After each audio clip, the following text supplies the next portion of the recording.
ഭയങ്കര consolation day ആണ്. ഏകദേശം കുറെ നേരമായി ഒരു രാവിലെ ഓപ്പൺ ചെയ്തിട്ട് ഈ ഒരു റേഞ്ചിൽ കുറെ നേരം കിടന്ന് കളിക്കുകയാണ്. ഇപ്പൊ ഭാരതി എയർടെലിന്റെ ചാർട്ടാണ് നിങ്ങൾക്ക് കണ്ടുകൊണ്ടിരിക്കുന്നത്. ഇനിയിപ്പോൾ അത് നിഫ്റ്റിയിലാണെന്നുണ്ടെങ്കിലും അതെ, ഒരു കൺസോളേഷൻ റേഞ്ചിൽ രാവിലെ ഉണ്ടാക്കിയ ഈ ഒരു ഹൈയിനെ ഇതുവരെയായിട്ടും ബ്രേക്ക് ചെയ്യാൻ പറ്റിയില്ല. അതേപോലെ ലോവിനെ അത് നന്നായിട്ട് ബ്രേക്ക് ചെയ്യാൻ സാധിച്ചിട്ടില്ല. അപ്പോൾ ഇന്നൊരു കൺസോളേഷൻ മാർക്കറ്റ് ആണ്. അതുകൊണ്ട് തന്നെ ഇന്ന് ഞാൻ ജസ്റ്റ് നിങ്ങൾക്ക് ഒരു സ്ട്രക്ചറും കാര്യങ്ങളും എങ്ങനെയാണ് മാർക്കറ്റ് മൂവ് ചെയ്യുന്നത് എന്നുള്ള കാര്യം ജസ്റ്റ് ഒന്ന് പറഞ്ഞുതരാം. ഓക്കെ, ഇത് വെറും ഒരു എഡ്യൂക്കേഷൻ പർപ്പസ് മാത്രമാണ്, ഒരു ബിഗിനേഴ്സിനുള്ള ഒരു വീഡിയോ ആണ്, അത് മാത്രമായിട്ട് കണ്ടാൽ മതി. അപ്പോൾ ഒരിക്കലും മാർക്കറ്റ് നമ്മൾ എന്ത് ചെയ്യാം, വൺ ഡയറക്ഷനിൽ ഇങ്ങനെ പോവില്ല. ഒരു സ്വിങ്ങുകൾ ഉണ്ടാക്കിയിട്ട് മാത്രമാണ് നമ്മൾ എന്ത് ചെയ്യണത്, മാർക്കറ്റ് മൂവ് ചെയ്യുന്നത്. അപ്പോൾ അതുപോലെ തന്നെ ഡൗൺ ട്രെൻഡ് ആണെങ്കിലും അതെ, നമുക്കൊരു സ്ട്രക്ചറുകൾ ഇങ്ങനെ ഓരോ സ്ട്രക്ചറുകളിൽ ബ്രേക്ക് ചെയ്തിട്ടാണ് ഡൗൺ ട്രെൻഡ് പോകുന്നത്. ഓക്കെ, അപ്പോൾ ഇങ്ങനെയായിരിക്കും നമ്മൾ എന്ത് ചെയ്യണം, മാർക്കറ്റ് മൂവ് ചെയ്യുന്നുണ്ടായിരിക്കുക.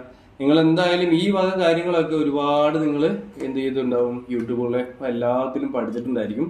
പിന്നെ പല ആൾക്കാരും ഇൻസ്റ്റിറ്റ്യൂഷനിലൊക്കെ പോയിട്ട് പഠിച്ചിട്ടുണ്ടായിരിക്കും.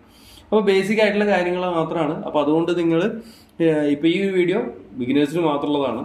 പിന്നെ ക്യാൻഡിൽസിനെ കുറിച്ച് പഠിച്ചിട്ടുണ്ടാവും, ഹാമർ ക്യാൻഡിൽസ് അല്ലേ, പിന്നെ മർബൂസോ എന്നൊക്കെ പറഞ്ഞ കുറേ ക്യാൻഡിൽസ് പഠിച്ചിട്ടുണ്ടായിരിക്കും. അപ്പോൾ അതെല്ലാം നമുക്ക് കൂട്ടിക്കുഴച്ചിട്ട് നമുക്ക് അതെല്ലാം എവിടെയൊക്കെ യൂസ് ചെയ്യണം എന്നുള്ള കാര്യങ്ങളൊക്കെ വരും വീഡിയോസിൽ ഞാൻ പറഞ്ഞുതരാൻ ശ്രമിക്കാം, നമുക്ക് പറ്റുന്ന പോലെ. ഓക്കെ, അപ്പോൾ നമ്മൾ കൂടിക്കോ, നമ്മൾ കൂടെ ഈ പറഞ്ഞ പോലെ എങ്ങനെയാണ് എൻട്രി കാര്യങ്ങളൊക്കെ നമുക്ക് എടുക്കുക എന്നുള്ള കാര്യങ്ങളൊക്കെ നോക്കാം. അപ്പോൾ ഇന്ന് ഞാൻ ജസ്റ്റ് ശരിക്കും ഇന്ന് ഭാരതീയമായിട്ടുള്ള ഒരു എൻട്രി എടുക്കണം എന്നുള്ള പ്ലാനൊക്കെ ഉണ്ടായിരുന്നു. പക്ഷെ അതൊരു നമ്മുടെ റേഞ്ചിലേക്ക് വന്നില്ല. ഈ ഒരു റേഞ്ചിലേക്ക് വന്നിട്ടുണ്ടായിരുന്നുവെങ്കിൽ നമുക്ക് എന്ത് ചെയ്യാമായിരുന്നു, നമുക്കൊരു അപ്സൈഡിലേക്ക് ട്രേഡ് നോക്കാമായിരുന്നു.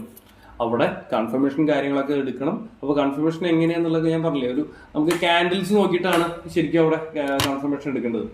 ക്യാൻഡിൽസ് പിന്നെ സ്ട്രക്ചറും കാര്യങ്ങളൊക്കെ നോക്കിയിട്ട്.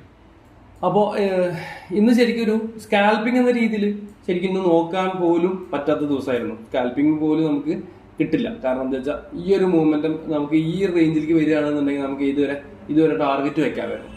അതുപോലും ഇന്ന് മാർക്കറ്റ് തന്നിട്ടില്ല, ഒരു പ്രോപ്പറായിട്ടുള്ള ഒരു സ്ട്രക്ചർ ക്രിയേറ്റ് ആക്കിയിട്ടില്ല. 1 മിനിറ്റ് നോക്കി കഴിഞ്ഞാൽ നിങ്ങൾക്ക് കാണാവുന്നതാണ് ട്രെൻഡിൽ. അപ്പോൾ ഇന്നത്തെ മാർക്കറ്റ് അത്രയേ ഉള്ളൂ. ഞാൻ